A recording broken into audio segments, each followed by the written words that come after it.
Buenos días con todos. Gracias por la puntualidad. Vamos a esperar unos minutitos para iniciar la sesión. Gracias.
Bien, buenos días. ¿Qué tal, Fernanda, Cristi, Bernardo? Buenos días.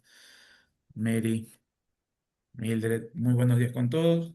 Bueno, vamos a iniciar con nuestra sesión.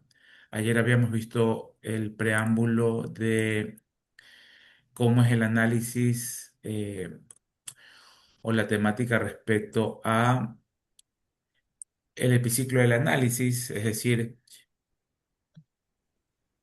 el paso inicial para elaborar un proyecto de investigación. Revisábamos un poco que se parte de una idea, se parte eh, de una expectativa, ¿sí? Y poco a poco se va desarrollando esa expectativa con o por medio de algunas herramientas, ¿no?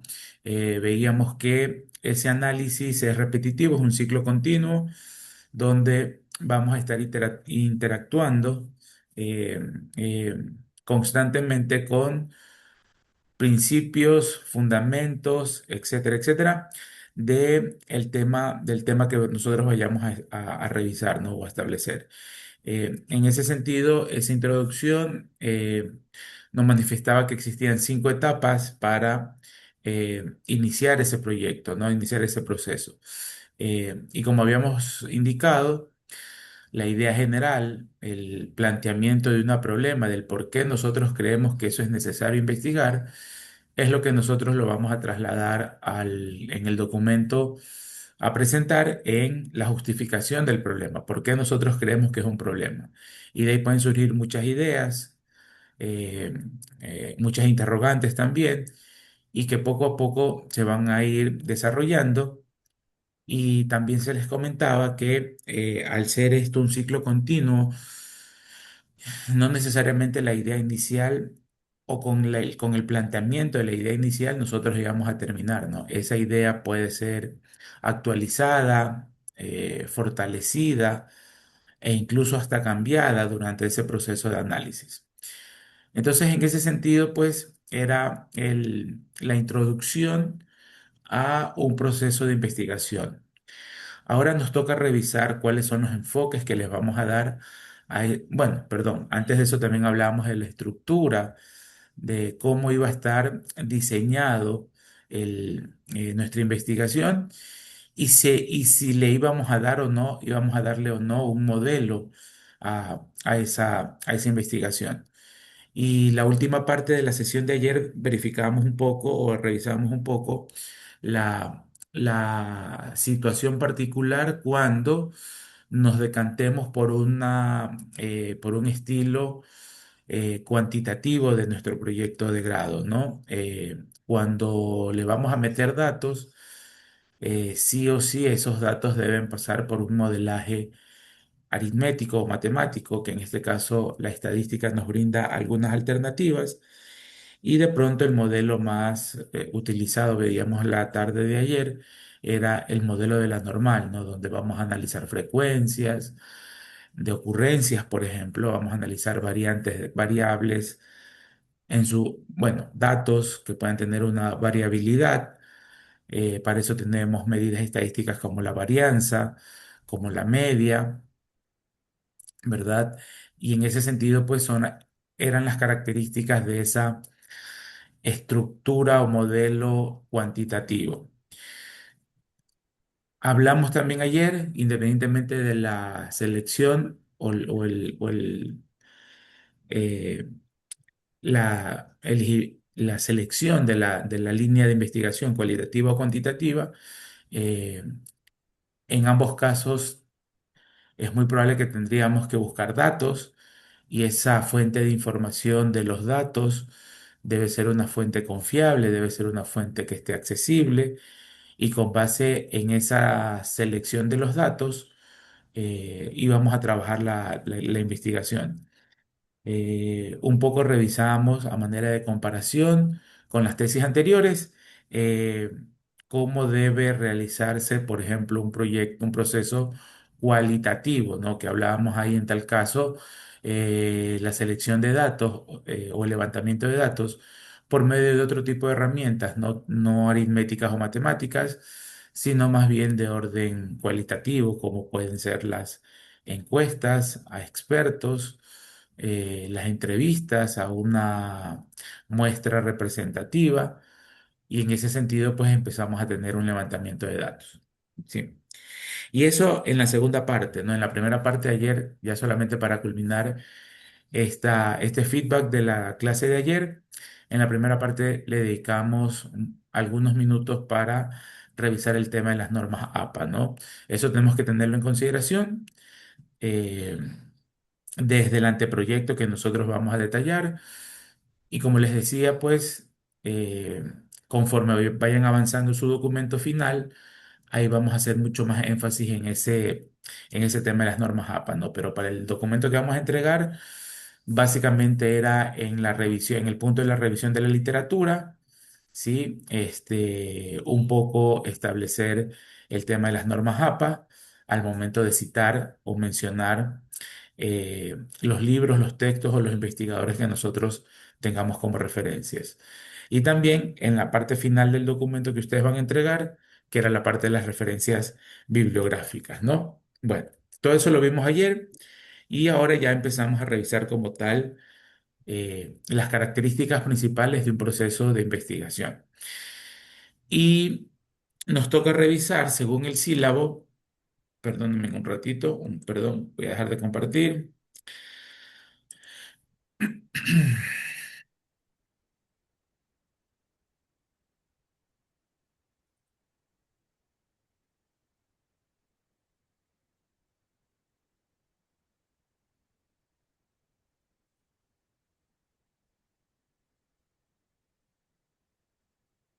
Ok, sí, era solamente para confirmar.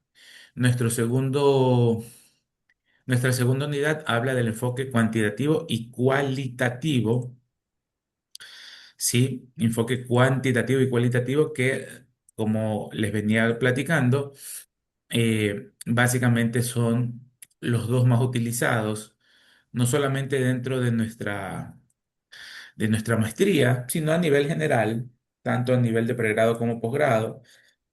eh, Se suele decantar, los estudiantes o los maestrantes suelen decantarse por uno de estos dos métodos, o de hecho puede haber una combinación de ambos. Sin embargo, encontré también otro texto que también se los voy a subir en el aula.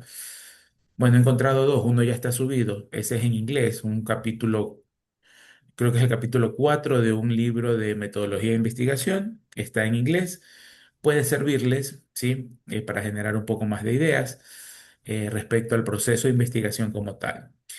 Y acabo también de encontrar un documento que habla de las metodologías de investigación también, está en español, y en ese documento pues ampliamos un poquito más los otros métodos más allá del cuantitativo y cualitativo, ¿no? Entonces, repito, si bien es cierto, nuestro sílabo nos dice que en la unidad 2 debemos centrarnos en el cualitativo y cuantitativo, les muestro también este documento adicional para que conozcamos los otros métodos y también les voy a subir ese texto para que ustedes lo tengan de referencia. Entonces vamos a definir cada uno de estos enfoques de la investigación, cuáles son las características principales del método cuantitativo, del método cualitativo y un poco las diferencias entre ambos métodos, ¿no? Ah, por cierto, no les he subido los archivos para que ustedes tengan como ejemplo, eso me tengo pendiente. Olvidé subirles hoy de mañana. A ver, déjenme unos minutos. Sí, aquí lo tengo anotadito, no lo subí. Ok, listo. Ya se lo subo. En el receso les subo los ejemplos que hemos venido revisando, tanto del anteproyecto como de la tesis, ¿no? Bueno, entonces, como vimos ayer en el epiciclo del análisis, cualquier tipo de proceso de investigación es un producto que sigue dando la vuelta, no es un producto iterativo, es un proceso iterativo, perdón, y aquí nuestro texto nos define como un proceso sistemático, ¿sí? Es decir, hay un procedimiento, hay pasos a seguir. eh, Algunos procesos de ellos van a ser críticos, como por ejemplo el levantamiento de la información.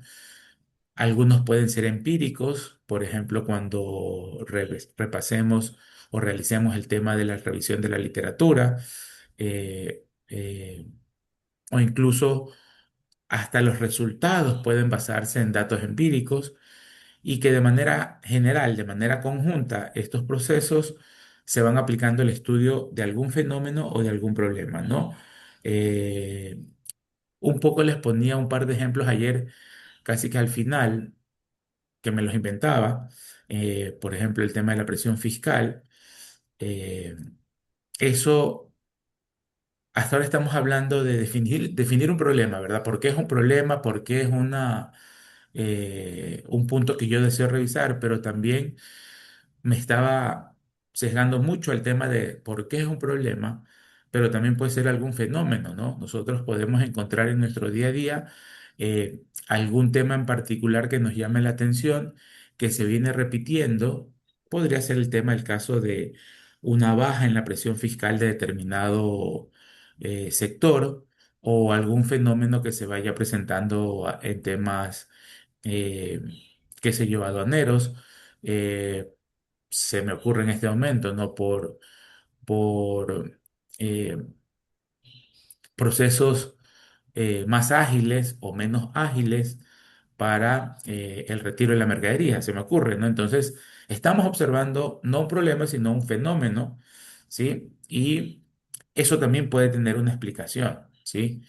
¿Por qué se puede plantear? Siempre y cuando que tengamos data, pues obviamente se puede plantear algún análisis o algún estudio mixto, cualitativo y cuantitativo, respecto de una tendencia a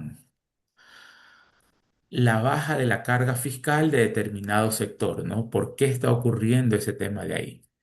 Entonces ahí podríamos tener también un tema de investigación. Entonces, todo este procedimiento que estamos hablando lo vamos a aplicar al estudio de algún fenómeno o de algún problema, como dice el texto, ¿no? Los enfoques cuantitativo, cualitativo y mixto constituyen posibles elecciones para enfrentar problemas de investigación y todos son igualmente valiosos, ¿sí? De pronto podremos tener un sesgo un poco dada nuestra formación profesional, de que lo que esté soportado, respaldado en números, es algo mucho más certero, es algo mucho más, o que tiene una validez mucho más alta, ¿no? Sin embargo, una investigación, al tener una metodología cuantitativa o cualitativa, ambas metodologías son valiosas, son importantes al mismo nivel, ¿no? Sin embargo, repito, puede ser que nos sesguemos un poquito a que si trabajamos con números va a ser un trabajo mucho mejor o de mayor valía que un trabajo basado solamente en un análisis cualitativo.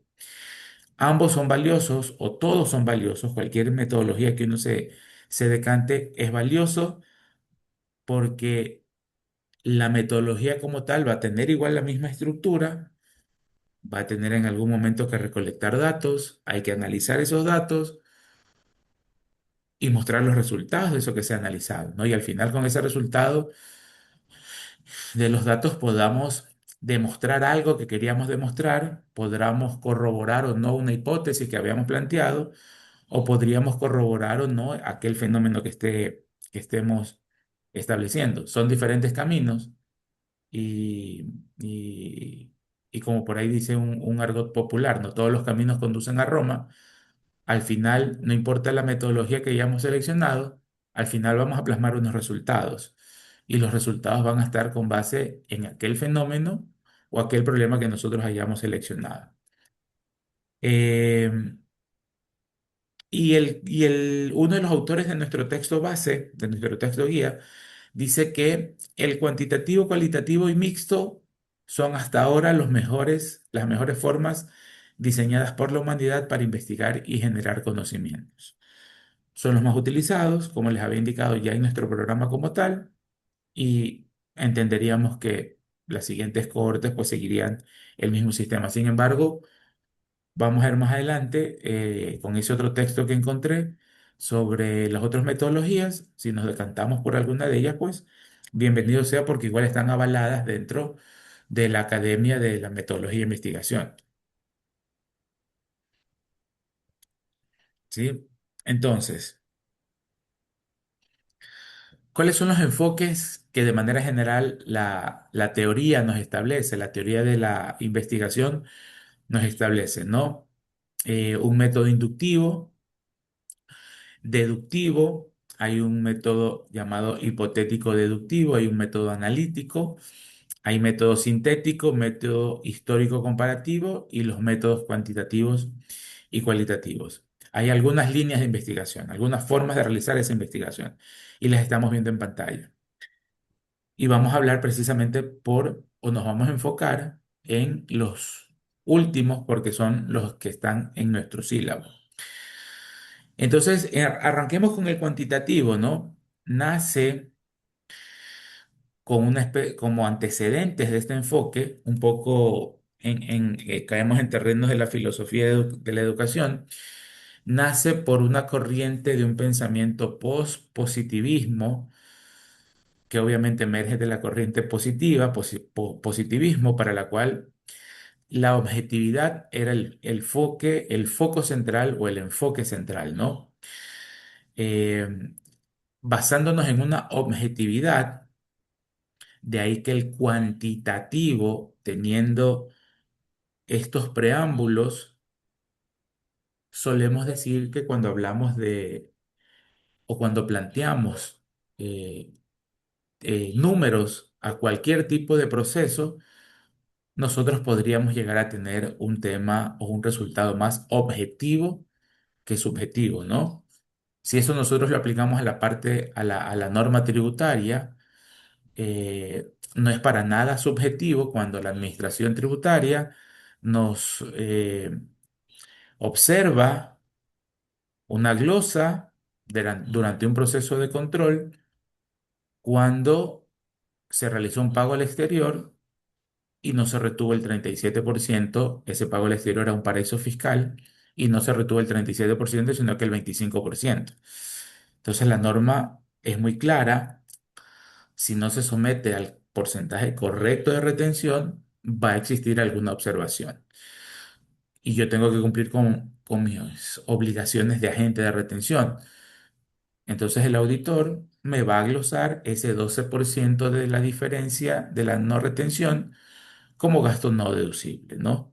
Entonces, si el gasto fue de 100, o mejor dicho, el pago fue de 100 al exterior, a Islas Vírgenes Británicas, consta en el listado de paraísos fiscales del SRI, y yo retuve solo el 25, cuando debía haber retenido el 37, es decir, retuve 25.000 y no retuve 37.000, esos 12.000 de diferencias van a ser gasto no deducible, ¿no? Sobre los 100.000, la administración tributaria va a decir, de esos 100.000, 12.000 te desconozco como gasto deducible, porque no lo sometiste a retención.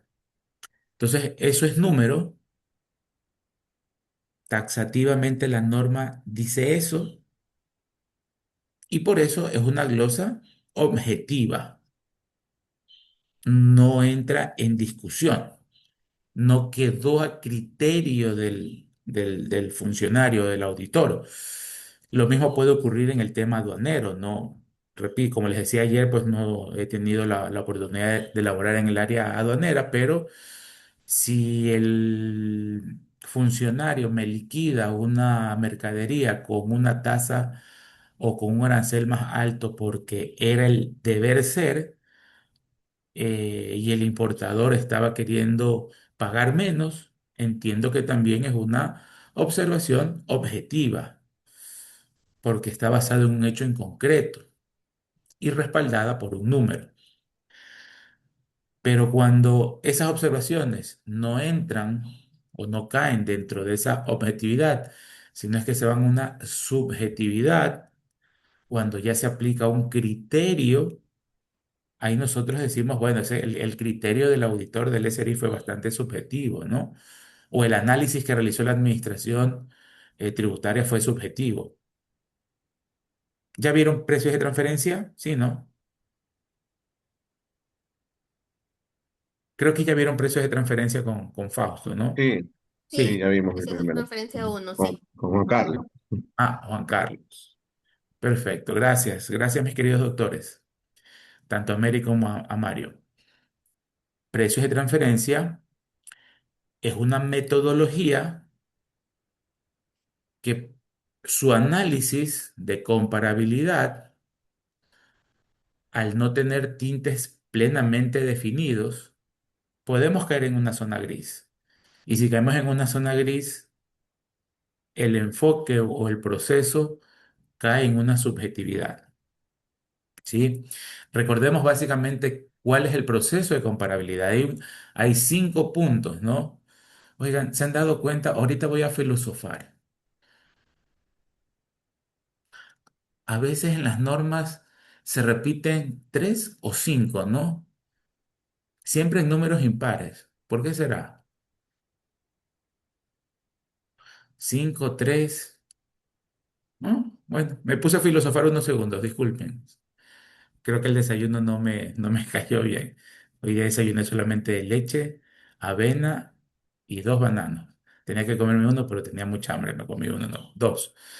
Bueno, entonces en el análisis de comparabilidad nos dan 5 puntos, 5 criterios de comparabilidad, ¿sí?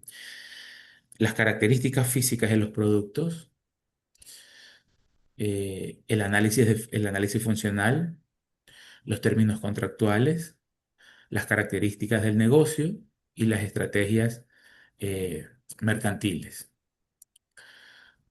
las condiciones económicas o las estrategias de mercado. Entonces, en precios de transferencia, si esos son mis 5 criterios de comparabilidad, ninguno es numérico, todo queda a un análisis. Yo puedo decir, ¿verdad?, que la manzana roja sí es comparable con la manzana verde. Yo puedo decir que eso por características físicas, ¿no? Puedo decir que una compañía que se dedique a manufacturar y distribuir productos tecnológicos puede ser comparable con una compañía que se dedica a manufacturar y distribuir repuestos para carros. Y yo puedo sustentarlo en un criterio técnico y le digo a la administración, estos son mis comparables. Pero la administración puede tener un criterio diferente y me va a decir, Javier, de esos 8 comparables que tú estás seleccionando, te descarto 5, te acepto 3, pero te incluyo 2. Entonces caemos en un terreno subjetivo, ¿no? ¿Por qué mi comparable no fue aceptado si para mi criterio cumple los criterios de comparabilidad o los factores de comparabilidad, pero para la administración no fue comparable? Entonces solemos asociar un poco, a ese punto es el que quiero llegar, solemos asociar un poco que el número o algún proceso que tenga un número va a ser objetivo y el que no tenga un proceso con números va a ser subjetivo. Y esto parte precisamente de lo que estamos revisando ahorita, ¿no? Del enfoque cuantitativo. Este enfoque, dice el texto guía, que nace de una corriente post-positivismo, que a su vez esa corriente post-positivismo nace de la corriente post-positivista o positivismo, cuyo punto central es la objetividad. Números, básicamente. El investigador observa, mide y manipula variables. El positivismo solo acepta conocimientos que proceden de la experiencia. Los positivistas establecen como fundamental el principio de la verificación. Es decir, una proposición o enunciado solo tiene sentido si resulta verificable por medio de la experiencia y la observación. Se van a la parte objetiva. Todo debe ser comprobable y esta condición es válida para cualquier ciencia. Son los puntos importantes de estas corrientes positivistas. Y de aquellas corrientes nace el enfoque cuantitativo, ¿no? ¿Cuáles eran esas características del pospositivismo? recolectar datos en la forma de puntuaciones que se originan en matemáticas, es decir, los atributos de los fenómenos, objetos, animales, personas, organizaciones y colectividades mayores son medidos y ubicados numéricamente. Se analizan tales datos numéricos en términos de su variación. La esencia del análisis implica comparar grupos o relacionar factores sobre tales atributos mediante técnicas estadísticas, en el caso de las ciencias del comportamiento, mediante experimentos y estudios causales o correlacionales. Características previas a la metodología cuantitativa.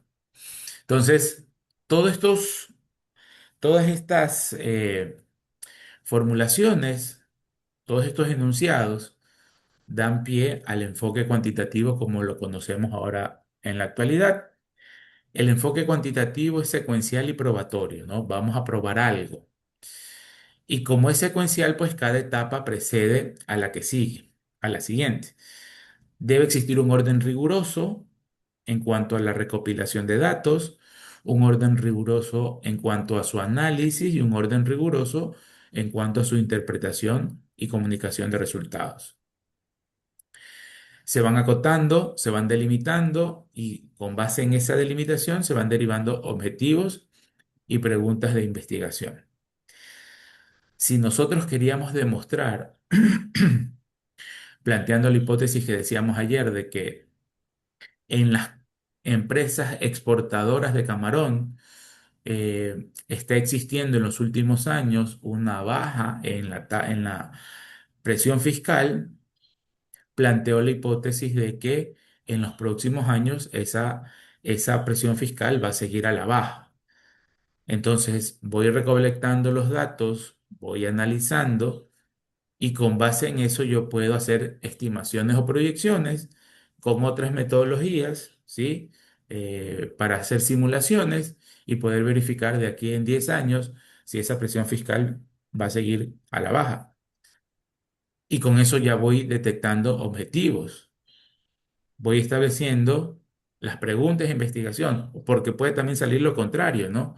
Puede ser que solamente esa baja en la presión fiscal esté dada por algún eh, tema no necesariamente tributario, un tema, por ejemplo, de calidad del producto, se está vendiendo menos, ¿sí?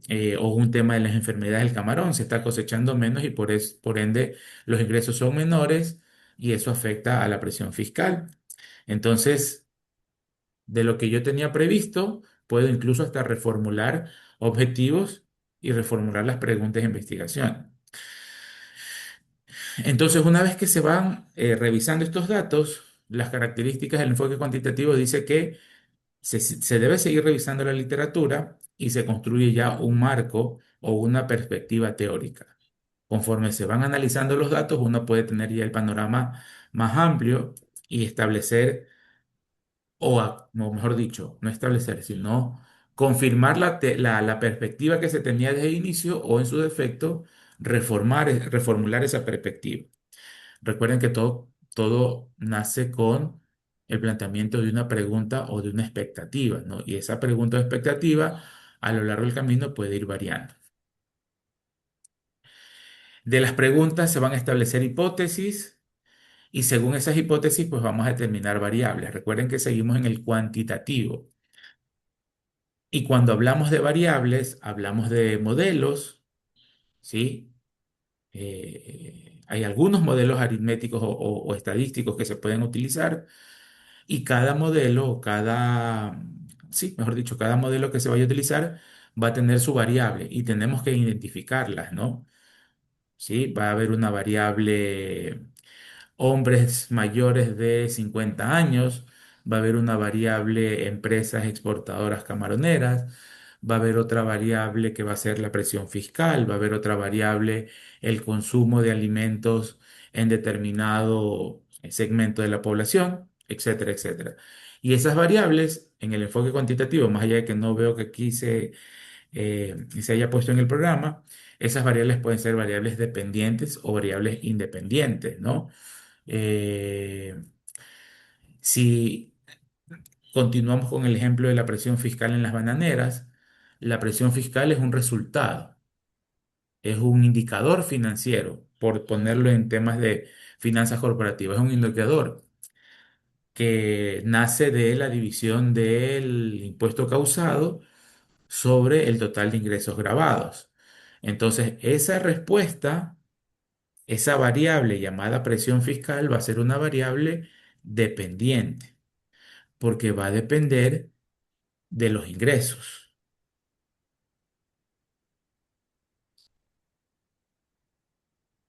O también va a depender de la tarifa, pero eso era lo que iba a decir, asumiendo que la investigación la estamos realizando siempre o dejando como una variable fija a la tasa, a la tarifa, al 25%. Entonces ahí sí, mi respuesta, mi variable dependiente llamada presión fiscal, va a depender de la variable independiente que van a ser los ingresos. Entonces el estudio, si bien es cierto, va a estar enfocado en esa respuesta final, debe basarse en buena medida en la variable independiente que van a ser los ingresos.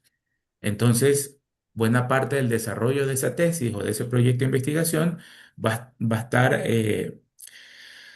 soportado o sustentado en el análisis a esos ingresos que se estén realizando.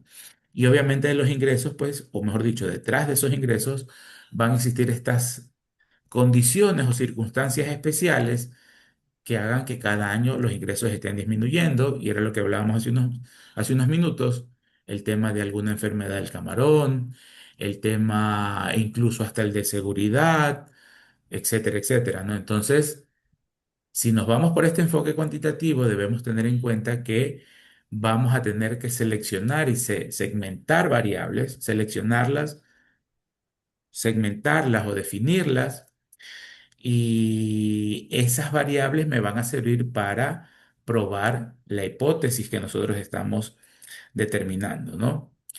Otra de las características del enfoque cuantitativo es analizar las mediciones por medio de eh, métodos estadísticos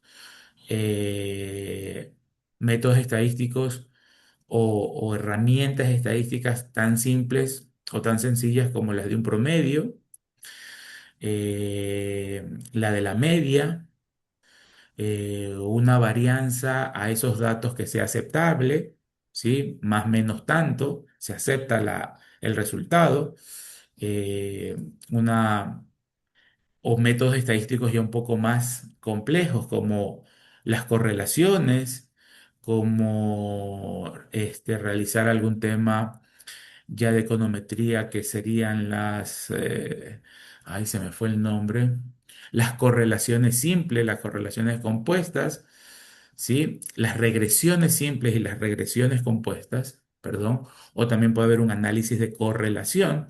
Entonces ya vamos complicando el panorama, si bien es cierto, hay que ser bastante claros en ese sentido, pero para dar y llegar a esos resultados en las mediciones hay que utilizar métodos estadísticos. Y una vez que ya se tengan los resultados a esos métodos, se extraen las conclusiones o se sacan las conclusiones, como solemos decir en términos coloquiales, sacamos las conclusiones respecto a la hipótesis que estamos planteando. Entonces, la hipótesis al inicio pudo haber sido que la hipótesis, la baja en la tasa o perdón, en la presión fiscal se debe a una trama agresiva de elusión fiscal. Y al final, la hipótesis, con todos los datos que estamos analizando, estamos revisando, recordémonos la variable independiente, el ingreso, puede, los resultados finales, corroborar o negar la hipótesis, se acepta o se niega la hipótesis. Y si vemos que esa baja de la presión fiscal no vino dada por un tema de una estrategia fiscal agresiva, sino más bien por temas externos a la parte tributaria, como enfermedades del camarón, como las pérdidas por tema de robos, de inventario, ¿sí? O por un descenso de los precios a nivel internacional del camarón, por X o Y razones, entonces negamos la hipótesis. En conclusión, lo que se dijo es, o lo que se revisó fue que sí existe una baja constante en la presión fiscal en X número de años, pero esa baja en la presión fiscal no se debió a una estrategia fiscal agresiva, sino se debió a otros factores como, por ejemplo, el tema de la baja del precio a nivel internacional, el tema de la seguridad o el tema de enfermedades del camarón, que hacen que no lleguen a su etapa adulta, si no es que tenga que ser cosechados o recolectados semanas previas, sin eh, eh, ¿cómo es la palabrita de los camarones? Sin la madurez suficiente del producto, ¿sí? Sin el tamaño adecuado del producto y por eso obviamente tamaños más pequeños castigan el precio de la exportación. Entonces plasmamos ese resultado y al final comprobamos si se genera o no se genera, se comprueba o no se comprueba, perdón, la hipótesis. Algo similar al que pasa en el cacao, por ejemplo, ¿no? En los últimos años la tonelada de cacao ha subido exponencialmente, ¿no? Pero se debe a, hay una respuesta o una razón por la cual el precio del cacao ha subido, aunque creo que ya en los últimos meses del año anterior ya estuvo regresando un poco a la normalidad. Creo que estaba hasta ya llegando a los $4.000. Pero entre el 24 finales del 23 el 24 la tonelada estuvo cerca de los $10.000, ¿no? Pasó de los 2.200 a casi $9.000. Entonces, ¿a qué se debió? Era un tema de análisis, pero sí se conocía de antemano cuál era el efecto, el porqué de la subida del cacao en las exportaciones del cacao. Porque los países líderes, los productores, los primeros productores, que son los países africanos, estaban pasando por problemas no de la fruta como tal, es decir, no de la actividad como tal, sino problemas externos a la actividad, ¿no? El robo de tierras, el tema de las guerras civiles. Entonces eso hace que su producción haya decaído completamente y obviamente a nivel mundial, pues los otros proveedores pescaron a río revuelto, como se suele decir, ¿no? Hicieron su agosto, ¿cómo es? ¿Cómo es la frase? Hicieron su agosto, ¿no? Solemos decir, ¿no? Sí, así se dice. Gracias, Carlitos, muy amable. Hicieron su agosto porque los principales productores no estaban participando en el mercado. Entonces, es válido también, si es que alguien, me imagino que sí han de haber realizado algunas investigaciones respecto a eso, pero de antemano ya se sabía que era, o ya se sabía cuál era la razón por la cual se originó ese incremento en el precio del cacao. Pero bueno, también se pudo haber hecho alguna investigación al respecto y tratar de probar esa hipótesis, ¿no? Eh, y ejemplos podemos encontrar muchísimos respecto de los cuales podemos decantarnos por un enfoque cuantitativo. Lo que sí debemos tomar en consideración, si ustedes van a tomar esa decisión, que hay que conjugar este enfoque con una base de datos sólida, robusta, eh, estadísticamente viable. Eso quiere decir que tenga data de algunos años, ¿sí? Eh, Hay que tomar en cuenta que si nos vamos por este enfoque cuantitativo, esa muestra o esa población general que vamos a revisar, sin lugar a dudas hay que tomar una muestra. Esa muestra también debe ser representativa.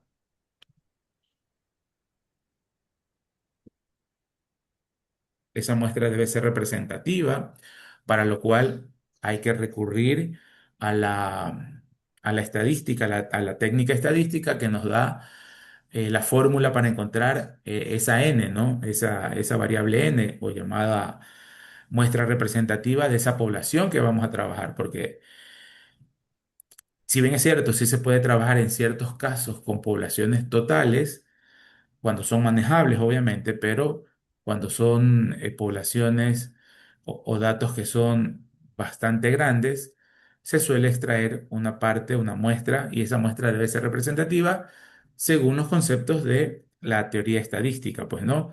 Entonces, eso también tenemos que tomar en consideración, que la muestra tiene que ser representativa.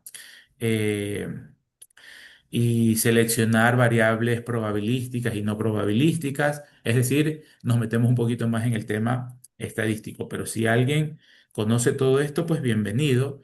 Es un análisis bastante interesante el que se puede realizar mediante el enfoque cuantitativo.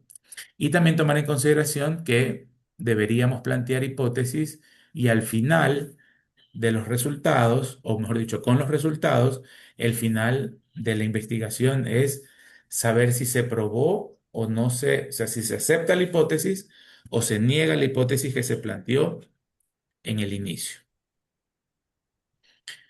El texto guía nos plantea una visual, una figura respecto a cómo debe ser el proceso cuantitativo. Entonces, todo nace de la idea, como hemos venido diciendo, con esa idea se plantea el problema. eh, una vez planteado el problema, el por qué voy a investigar, el porqué de la investigación, en otras palabras, plantearse esa pregunta de investigación, se revisa la literatura y una vez revisada la literatura se desarrolla el marco teórico, ¿no? Con ese marco teórico podemos ya empezar a dar un alcance a cómo va a estar el estudio, podemos visualizar cómo va a ser nuestro modelo o el estudio que vamos a realizar, soportándonos en literatura previa, en trabajos previos, podemos inclusive hasta simular o repetir ese mismo modelaje, eso no hay ningún problema, y con eso ya vamos teniendo una visual, una visión un poquito más eh, completa de nuestra idea inicial. Entonces, elaboramos las hipótesis, definimos las variables, dice el texto, se desarrolla el diseño de la investigación, la metodología como tal, seleccionamos y definimos, perdón, definimos y seleccionamos la muestra, ¿sí? Recordemos que cuando hablamos de muestra es una parte representativa de la población, ¿no? Y esa representatividad en un proceso cuantitativo debe estar avalada con una fórmula, ¿no? No es que vamos a seleccionar un porcentaje de la población a nuestro criterio. Debe ser una definición matemática, aritmética. Definida la muestra, se recolectan los datos.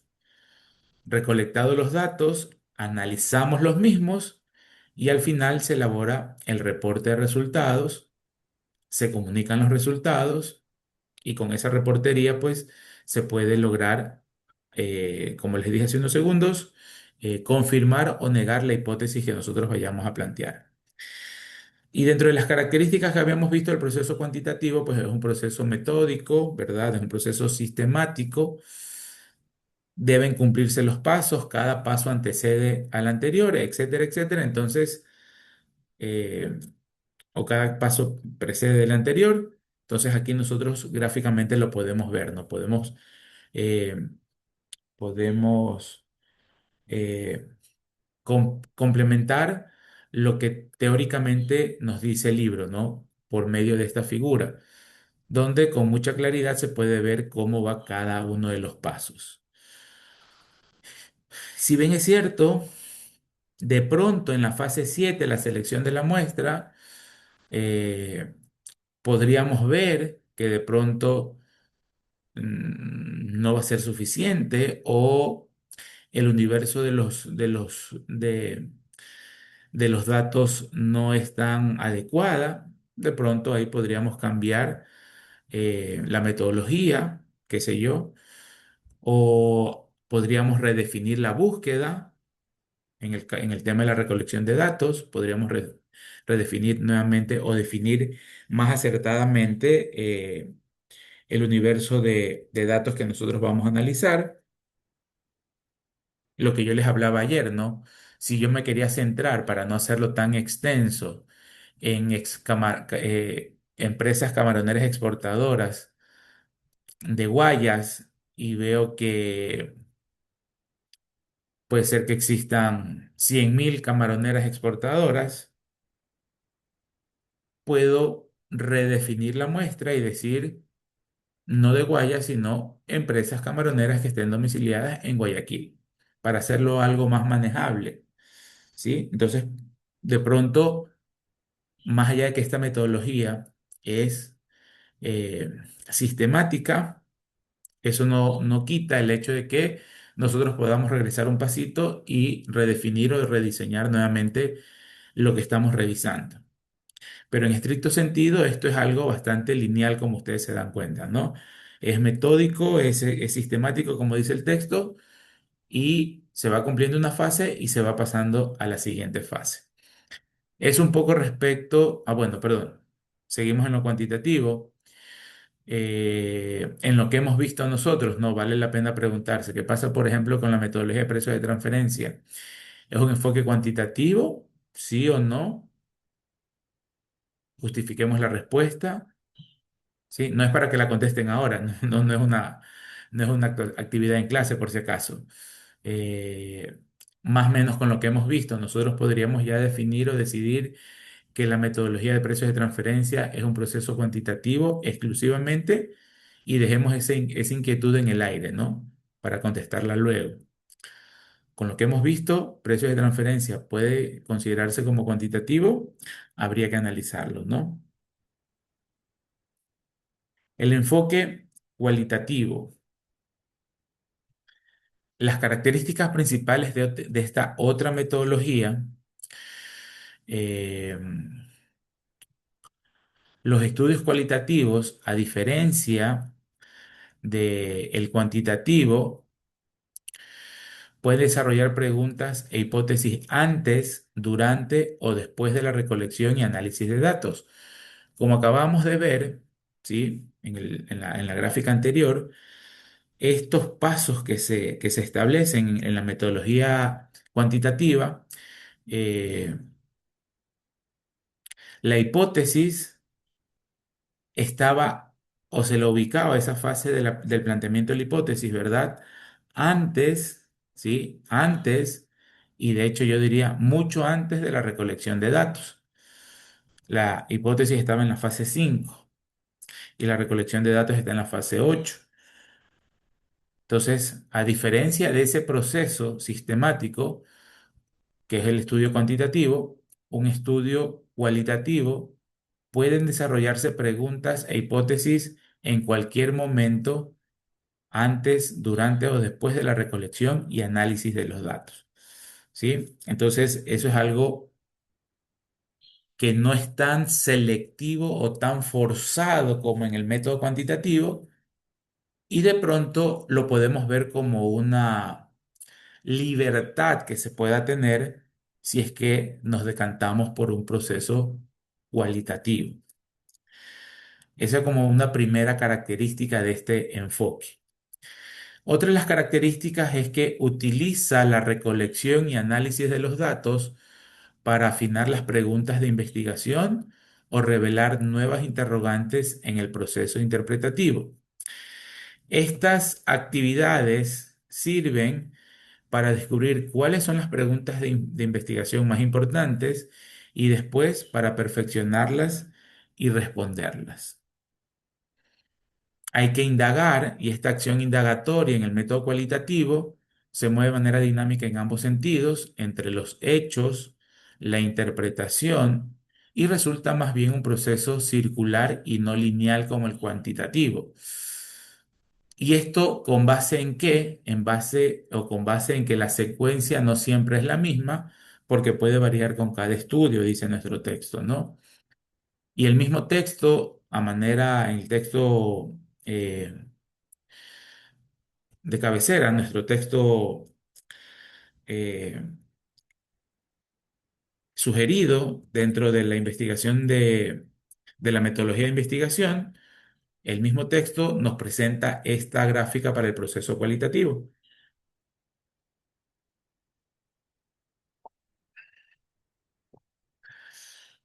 Y arrancamos, como siempre, con la idea, ¿no? Luego de la idea planteamos el problema Y luego el planteamiento del problema empezamos a tener ya unas diferencias marcadas con el cuantitativo, ¿no? Hay una inmersión inicial en el campo. Con esa inmersión inicial se empieza a elaborar el diseño del estudio. Podemos regresar a seguir indagando más en el campo para volver a conceptualizar el diseño. Definimos la muestra inicial del estudio y cómo vamos a acceder a ella. Si hay ciertos inconvenientes, podemos regresar.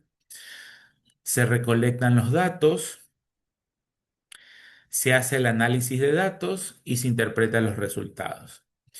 Y otras las diferencias marcadas, más allá de la fase 3 y fase 4, es que hay una constante revisión de la literatura o marcos de referencias o marcos de referencias respecto a cualquiera de las fases en la que nos encontremos. No se interpretan resultados y se elabora el reporte de resultados. Entonces, podemos buscar o podemos un poco la flexibilidad que nos genera el método cualitativo es que en cualquier tipo de fases, el marco referencial, nuestro marco eh, bibliográfico, puede ser tomado en consideración en cualquier momento. De hecho, el mismo texto dice lo siguiente, ¿no? Para comprender la figura 1.3, necesariamente debemos observar lo siguiente. Y vamos a leerlo completo y de manera pausada para que lo podamos interiorizar. Aunque ciertamente hay una revisión inicial de la literatura, esta puede complementarse en cualquier etapa del estudio y apoyar desde el planteamiento del problema hasta la elaboración del reporte del resultado. La vinculación entre la teoría y las etapas del proceso se representa mediante flechas curvadas, es decir, que si regresando un poquito al texto, estas flechas curvas significan que la teoría va a estar involucrada en cualquier parte del proceso, en cualquier fase del proceso, ¿no? Dice, la vinculación entre la teoría y las etapas del proceso puede estar vinculándose en cualquier momento. De pronto, por ahí, por esa característica, es que uno puede llegar a pensar que el proceso cualitativo puede llegar a ser un poco no tan objetivo como el cuantitativo. Eh, Se puede llegar a pensar de que es más fácil el cualitativo que el cuantitativo porque va a haber, de cierta forma, una revisión constante de la literatura, qué es lo que nos está diciendo tal cosa, etcétera, etcétera, y no es tan rígido como el cuantitativo. Sin embargo, como habíamos dicho o como hemos visto en las láminas iniciales, cualquiera de los métodos que se seleccionen son igual de valiosos. La segunda interpretación que nos da el mismo texto guía respecto al gráfico anterior, yo sigo diciendo gráfico, no, figura anterior, perdón, en la investigación cualitativa a veces es necesario regresar a las etapas previas. Por ello, las flechas de las fases que van desde la inversión inicial en el campo hasta el reporte de resultados se visualizan en ambos sentidos. ¿Sí? A veces es necesario regresar a etapas previas, ¿no? Que nosotros podemos tener esa flexibilidad. En la parte cuantitativa, si nosotros ya nos decantamos o seleccionamos una regresión lineal simple como método para manejar los datos, tenemos que utilizar esa metodología.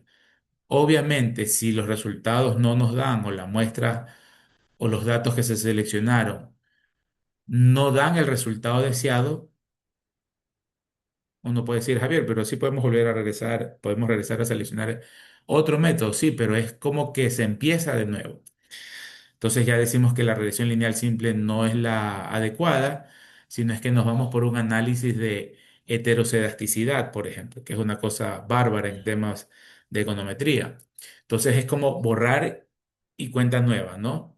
Vamos, empecemos nuevamente desde cero.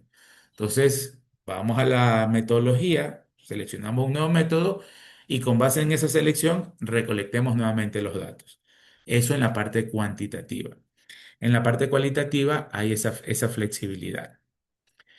Como tercer punto de comprensión de la figura, dice el libro que la inmersión inicial en el campo significa sensibilizarse con el ambiente o entorno en el cual se llevará a cabo el estudio, identificando informantes que aporten datos y que guían al investigador por el lugar, adentrarse y compenetrarse con la situación de investigación, además de verificar la factibilidad del estudio. Cuando nosotros ya tenemos la idea y decimos, voy a hacer un análisis comparativo, ¿sí? De las tasas arancelarias para las partidas presupuestarias tales y tales en los años tales y tales.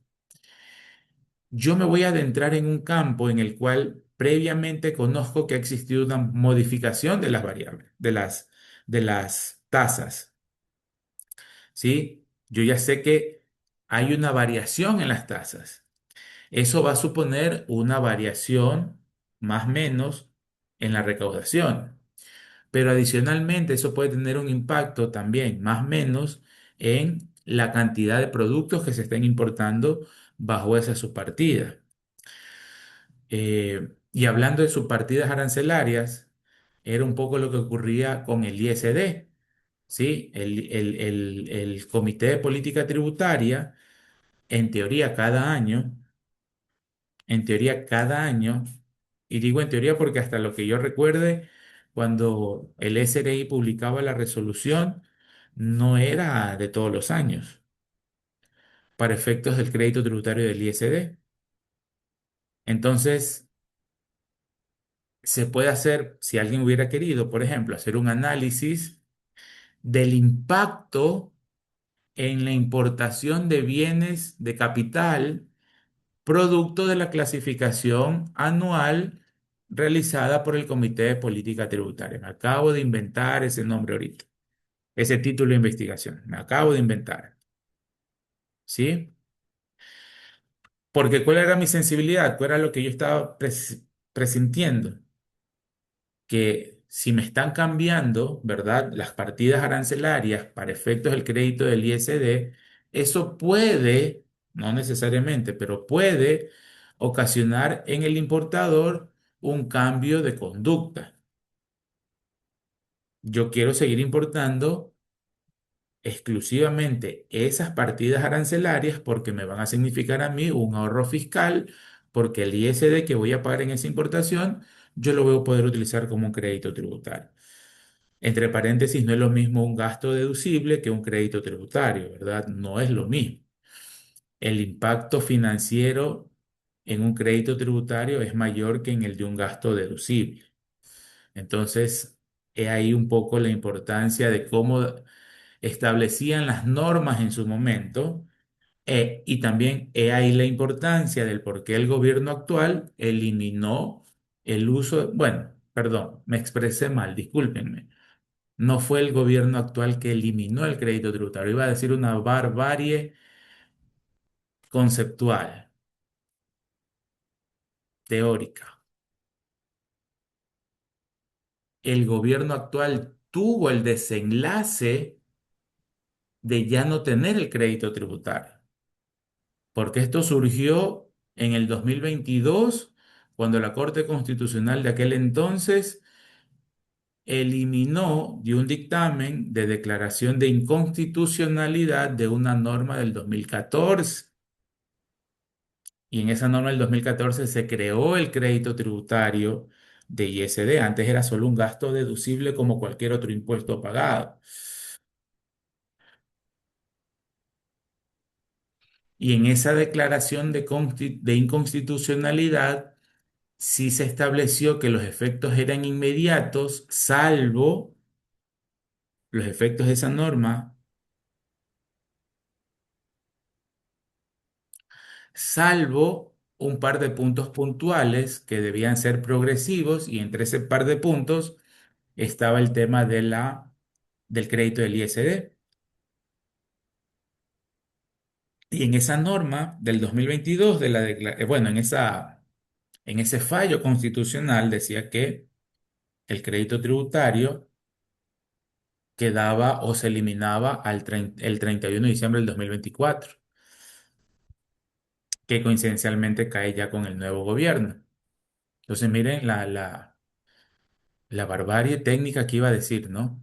Entonces, claro, ya a partir del 2025 ya no tenemos crédito tributario por ISD, es un gasto deducible normal. Entonces, ahí, por ejemplo, si se hubiera realizado previamente una investigación respecto al impacto, una investigación cualitativa, ¿no? Análisis del impacto en la variación de las partidas arancelarias a efectos de la importación de bienes de capital para los pagos del ISD. Entonces, ahí sí, ese impacto ya quedaba, no quiero utilizar la palabra derogado, pero ya quedaba insubsistente a partir del 2025 porque ya no iba,